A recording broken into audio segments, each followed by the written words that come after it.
మాటలు అనేటటువంటిది చేతల దిశకి ప్రారంభమైంది. ఇప్పటిదాకా కూడా ఆలయాలకు సంబంధించిన విముక్తి అనేది కేవలం ఉపన్యాసాలకు పరిమితం, లేకపోతే డిమాండ్లకు పరిమితం, సోషల్ మీడియాలో పోస్టులకు పరిమితం. ఎందుకంటే ప్రతి ఆలయము అర్చకుడు అక్కడ చివరికి అనాథగా మారుతున్నాడు. అదే సందర్భంలో ఆలయ నిర్వహణ అనేది ఆదాయం వర్గం కిందకి మారింది.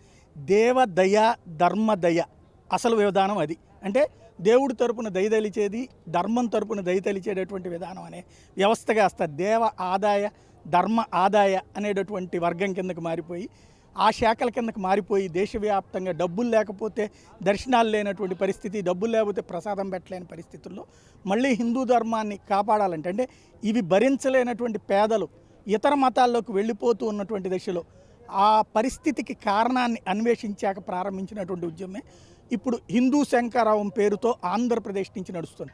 ప్రస్తుతం మనం చూస్తున్నటువంటి ఈ పార్క్ అంతా కూడా పెద్ద ఎత్తున కనబడుతున్నటువంటి ప్రజలు కానీ, అంటే ఇక్కడికి ప్రస్తుతం మనం చూస్తున్నటువంటిది కేసరపల్లి, ఏదైతే విజయవాడ గన్నవరం నియోజకవర్గం దగ్గరలో ఉన్నటువంటి కేసరపల్లి ప్రాంతంలో ఇప్పుడు మనం చూస్తున్నటువంటి ప్రదేశం అంతా కూడా రేపు నిండిపోబోతోంది. సాధారణంగా ఇక్కడ భారతీయ జనతా పార్టీ కార్యక్రమాలు, లేకపోతే ఇంకొక రాజకీయ పార్టీ కార్యక్రమాలు ఈ స్థాయి హడావిడి చూస్తుంటాం. కానీ మొట్టమొదటిసారి హిందువులు శంఖారావం పూరించబోతున్నటువంటి వేదిక. ఎందుకు శంఖారావం? ఎవరిని కొట్టడానికి, ఎవరిని తిట్టడానికి అంటే అదేం కాదు. ఒక తమ హక్కు తమ కాపాడుకోవడానికి, ఎస్పెషల్లీ తమ ఆలయాలు తమ చేతిలోనే ఉండాలి. చర్చి వాళ్ళ చేతుల్లో నడుస్తుంది, మసీదు వాళ్ళ చేతుల్లో నడుస్తుంది. ఒక ఆలయం మాత్రమే హిందువు చేతిలో ఉండదు. ఆలయంలోకి హిందూ వెళ్ళాలంటే ఖర్చు పెట్టాల్సినటువంటి పరిస్థితులలో విముక్తి కోసం జరుగుతున్నటువంటి పోరాటానికి సంబంధించి పెద్ద ఎత్తున రాష్ట్ర నలుమూలల నుండి రావడమే కాదు, ఈ ఉద్యమం దేశవ్యాప్తంగా తీసుకెళ్లేటటువంటి ప్రయత్నం జరుగుతోంది. ప్రతి రాష్ట్రంలో ఇట్లాంటి సదస్సుల తర్వాత కేంద్రం మీద ఒత్తిడి. ఒకప్పుడు అయోధ్య ఉద్యమం స్టార్ట్ అయినప్పుడు అందరూ నవ్వుకున్నారు. సాధ్యమా? అప్పట్లో గోడల మీద బోర్డులు రాసినప్పుడు ప్రాణాలైనా అర్పిస్తాం, రామ మందిరం నిర్మిస్తామంటే ఇలాంటివన్నీ వినడానికి బాగుంటాయి అన్నారు. ఇవాళ గుడిని చూసిన తర్వాత అది సాధ్యమే. అట్లాంటి పరిస్థితి రేపు పొద్దున హిందువులకు సంబంధించిన ఆలయాల విముక్తి అన్నటువంటి పాయింట్ కూడా నడుస్తుంది. ఈ దశలో ప్రస్తుతం మనకు కనబడుతున్నటువంటి ఈ ప్రాంగణం అంతా రేపు పొద్దున ఇప్పటికే కాషాయమయమైంది. అదే సందర్భంలో రేపు జనమయం కావాల్సినటువంటి సందర్భం. ఈ నేపథ్యంలోనే ఇక్కడ కొంతమంది ఉన్నారు ఇది చూడటానికి వచ్చిన వాళ్ళు, అంటే రేపు జరిగే కార్యక్రమానికి ముందుగానే చూడటానికి వచ్చినటువంటి వాళ్ళతో ఒకసారి మాట్లాడేటటువంటి ప్రయత్నం చేద్దాం. ఏమనుకుంటున్నారు అసలు ఇక్కడ? జై శ్రీరామ్. నా పేరు పసుమతి శ్రీరామ్ మణికంఠ. నేను రామచంద్రాపురం ఖండ మీడియా ఇన్ఛార్జిగా వర్క్ చేశానండి. ప్రతి గ్రామం నుండి కూడా మేము ప్రతి ఒక్కరిని కూడా సంఘటితం చేసాం. ఈ కార్యక్రమం భారతదేశంలో మొట్టమొదటిసారిగా విజయవాడ కేసనపల్లిలో జరుగుతున్నది. ఈ హైందవ శంఖారావం ఇక్కడ జరుగుతున్నందుకు చాలా ఆనందపడుతున్నాం. ఎందుకంటే ఇప్పటి వరకు ఇలాంటి హైందవ శంఖారావం మనం పెట్టలేదు. ఎందుకంటే దేవాలయాల గురించి చాలామందికి అవగాహన వచ్చింది. దీనికి ఉదాహరణ మన అయోధ్య రామ మందిరం నిదర్శనం. ఎందుకంటే ఆ రోజు ఎంతోమంది త్యాగ ఫలితమే ఈ రోజు అయోధ్య మందిరం. కాబట్టి ఈ కేసనపల్లిలో జరిగే హైందవ శంఖారావం చాలా ఆనందంగా అనిపిస్తుంది. మీ ఏరియాలో వస్తామంటున్నారా, చూస్తామంటున్నారా? వచ్చి మన దేవాలయాలు మనమే రక్షించుకోవాలి, ఎవరో కాదు, మన దేవాలయాలు మన రక్షణ కలగాలి. అంటే మనం రోజు గుడికి వెళ్ళి కొబ్బరికాయ కొట్టడమే కాదు హిందుత్వం అంటే. మనకి ఏదైనా ఆపద వస్తే ప్రతి ఒక్కరింటి నుంచి కూడా తరలి వెళ్ళి హిందూ అంటే ఇలా ఉండాలి, మన ఆలయాల జోలికి వస్తే ఎవరిని కూడా క్షమించము, ప్రాణాలు సైతం లెక్క చేయము అనే చాలామంది మనసులో ఉంది.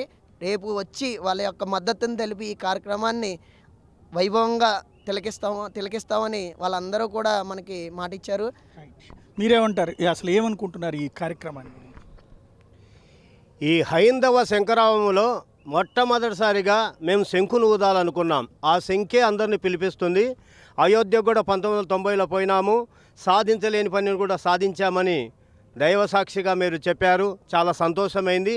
ఇప్పుడు శంఖు కొట్టి ఈ యొక్క హైందవ శంఖారావం ఏ విధంగా కదులుతుందో ఆ కదలికను మన యొక్క మీడియా ద్వారా అందరికీ తెలియజేస్తానని చెప్తున్నాను. పాలగిరి శివరామరెడ్డి, నంద్యాల నుంచి ఆల్మోస్ట్ 10,000 మంది ఆల్రెడీ వస్తున్నారు ఈ శంఖారావానికి.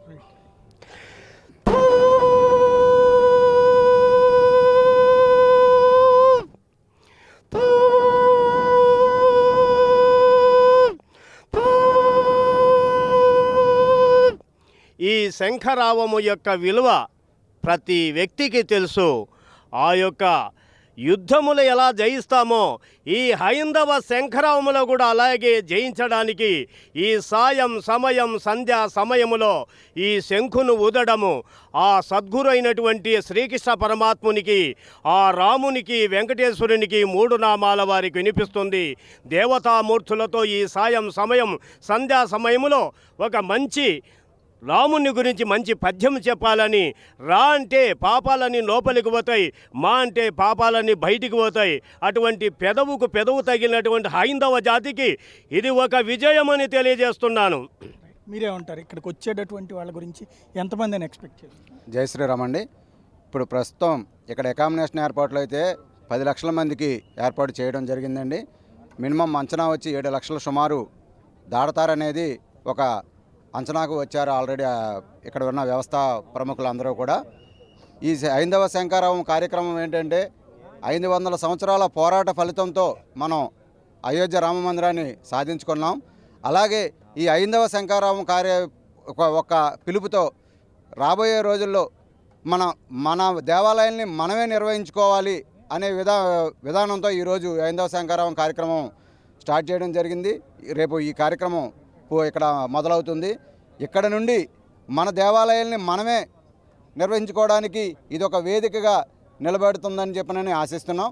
అలాగే కూడా హిందూ బంధువులు అందరూ కూడా ప్రతి చోట నుంచి కూడా ప్రతి గ్రామాన్ని మారుమూల పల్లెల నుంచి కూడా 100 మంది 200 మంది అనుకుంటూ వస్తామని చెప్పనని మాట ఇచ్చి ఉన్నారు. వాళ్ళందరూ ఇక్కడికి వస్తే కనుక రేపు 7,000 8,000 కాదు, 7 లక్షలు 8 లక్షలు కాదు, 10 లక్షలు కూడా దాటిపోయే అవకాశాలు ఉన్నాయి. ఈ జనసందోహంతోనే రేపు ఇక్కడ హైందవ శంఖారావం పూరించి మన దేవాలయాల్ని మనం రక్షించుకోవడానికి కూడా ఏదైతే మనం రామ మందిరాన్ని ఎలా అయితే మనం సాధించుకున్నామో ఎటువంటి హింసాత్మక ఘటనలు కూడా ఏమీ జరగకుండా ఎలా అయితే మనం శాంతియుతంగా ఎలా అయితే మనం సాధించుకున్నామో ఈ హైందవ శంఖారావం కార్యక్రమంతో కూడా మనం రేపు నాంది పలికి మన దేవాలయాల్ని మన ఆధీనంలోకి మనం తెచ్చుకోవడానికి కూడా ఇది నాంది కాబోతుందని చెప్పి ఆశిస్తున్నాం. జై శ్రీరామ్. ఇక్కడ జనాలు వస్తామంటున్నారు కార్యక్రమం దగ్గర. పక్కాగా వస్తారని చెప్పని మాటిచ్చున్నారండి. ఈరోజు ఇంతవరకులాగా మా వ్యవస్థ అయితే ఇంతవరకులా లేదండి. ఇంతవరకు మామూలుగా మామూలుగా వెళ్ళిపోయేటోళ్ళు ఈరోజు వినే పరిస్థితి మామూలుగా లేదండి. ధర్మహింస తదైవచ అనే నినాదాన్ని ఈరోజు ప్రతి ఒక్క హిందువు కూడా పాటించడానికి సిద్ధంగా ఉన్నారు. ఈ విషయాన్ని ప్రభుత్వ పెద్దలు కేంద్రంలో కానీ ఇక్కడ రాష్ట్రంలో కానీ అందరూ కూడా గమనించి హిందువుల చేతికి వాళ్ళ మా దేవాలయాన్ని మాకు అప్పచెప్పాలని చెప్పనని ఈ హైందవ శంఖారావం రేపటి సాక్షిగా ప్రభుత్వాలను కోరుతున్నాం.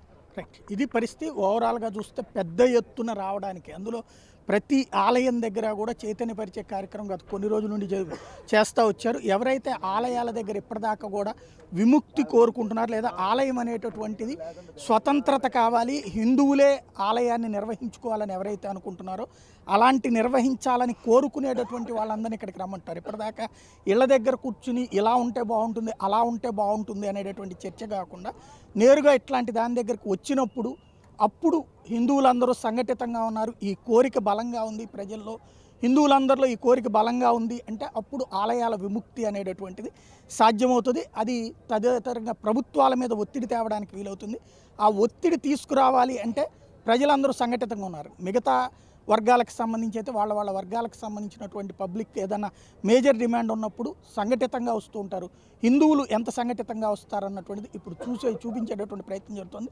ఒకసారి మనం చూస్తే ఈ ప్రాంగణం అంతా కూడా పెద్ద ఎత్తున టోటల్గా 60 ఎకరాలలో ఇంత భారీ కార్యక్రమం అనేటువంటిది ఈ మధ్య కాలంలో కాదు, అసలు ఓవరాల్గా చూస్తే ఆంధ్రప్రదేశ్ తెలుగు రాష్ట్రాల చరిత్రలో ఈ స్థాయి కార్యక్రమం అనేటటువంటిది ఇప్పుడే జరుగుతోంది. 100 మంది పీఠాధిపతులు మఠాధిపతులు హాజరు కాబోతున్నారు. అదే సందర్భంలో ప్రతి ఊరు నుంచి ప్రతి మండలం నుంచి కూడా భారీ ఎత్తున ఇక్కడికి తీసుకురావడానికి ఎవరు కూడా ఏర్పాట్లు చేయట్లేదు, వాళ్ళంతటా వాళ్ళే ఏర్పాట్లు చేసుకుని ఈ ప్రాంతానికి రావడానికి తమ సంఘీభావాన్ని తెలియజేయడానికి, భవిష్యత్తులో తమ కోరికని ప్రభుత్వాల మీద ఒత్తిడిగా తీసుకురావడానికి ప్రయత్నం ప్రారంభమైంది. ఇక్కడ నుండి ప్రారంభమయ్యేటటువంటి ఈ ఉద్యమం దేశవ్యాప్తంగా వివిధ రాష్ట్రాలకు చేరుకుని ఫైనల్గా ఢిల్లీకి చేరుకుని ఢిల్లీ పెద్దలు ఓవరాల్గా ఒక చట్టాన్ని తీసుకొచ్చి దేశవ్యాప్తంగా ఒక చట్టం తీసుకురావాల్సి ఉంది.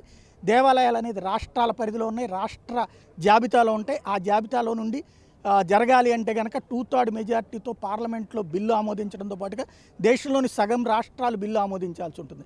దానికి తగిన బలం అయితే ప్రస్తుతం కేంద్రం మీద ఉంది. కానీ ప్రజల ఫీలింగ్ ఎలా ఉంది అన్నటువంటి చూపించడానికి సంఘటితమైనటువంటి ప్రజల కోరికని ఎగ్జిబిట్ చేయడం కోసం జరుగుతున్నటువంటి ప్రయత్నం, తొలి ప్రయత్నం ఆంధ్రప్రదేశ్ వేదికగా జరుగుతోంది.